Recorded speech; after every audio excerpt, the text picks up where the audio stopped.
শালা বাবু,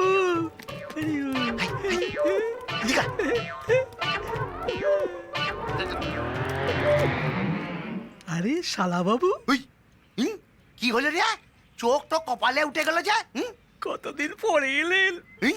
ঘরের কোনো কাজ নাই? এখানে এসে তোদের মুখে মুখ তো লাগায় বসে থাকলে চলবে? সে তো নিশ্চয়ই। তা এখন এলেন যে বড়, এখানে দাঁড়িয়ে সব কথাগুলো বলবি না ভেতরে যাবি? চলে চলে। মাছগুলো ধর ধর ধর ধর। কি ভারী গো, এতে কি আছে শালা বাবু? তোর মাথা তোর মুন্ডু আছে। সাবধান সাবধান। ঠিক আছে। হ্যাঁ, মন্ত্রী মশাই আছেন না বাঁশের মাছ চাই বসে পা দুলাইছেন?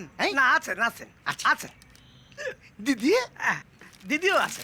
ও খবরদার শালা বাবু, কি হলো? দিদি বলবেন নি। কেনে? দিদি বলবেন নি, বলবেন ম্যাম সাহেব। এটা কে? এই যে আমি মন্ত্রী শালা বটে, আমি নিজের দিদিকে ম্যাম সাহেব বলে ডাকবো? না না। দিদি কোথায়? আসেন ভিতরে আসেন। চল চল। ঈদের লগে জাম্বু মন্ত্রী হবে বটে। চলে চলে। মুশকিল, খুবই মুশকিল। এরকম টাকা আর মাসল পাওয়ারের এগেনস্টে লড়াই করা খুবই মুশকিল। কেন? আমরা মানুষের বাড়ি বাড়ি যাব, মানুষকে বোঝাবো। মানুষ যদি চোখ খুলে ঘুমোয় তাহলে কি বোঝাবে? সুদর্শনের মতো মানুষের সঙ্গে তোমার বাবার কোনো তুলনাই হয় না। কিছু মনে করো না মলয়। আমার বাবাকে তো আমার চেয়ে ভালো কেউ চেনে না। ওনার কোনো যোগ্যতাই নেই। মা তো ওনাকে জোর করে দাঁড় করিয়েছে। তারপর থেকে আমার ভাই আর বোনের আচরণ কেমন হয়েছে আপনি কল্পনা করতে পারবেন না। ওই তো ধর্মদা আসছে। এই সকাল থেকে চিলি কোথায়? সারাদিন টোটো করে বেড়ানো হচ্ছে। না না, ও আমার সঙ্গেই ছিল। কি ব্যাপার ধর্মদা?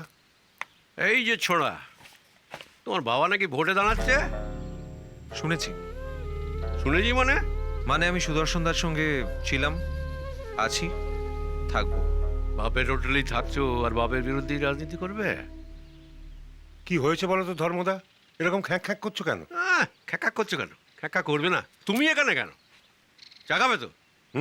এই তোর মাকে বলতো মাস্টারকে চা গিলিয়ে বিদায় করতে। যা। তারপর কাজকর্মের চেষ্টা করছো না মাস্টারের ল্যাজ ধরে ঘুরে বেড়াচ্ছ? না, অনেক জায়গায় অ্যাপ্লাই করেছি কিন্তু এখনো সেরমভাবে।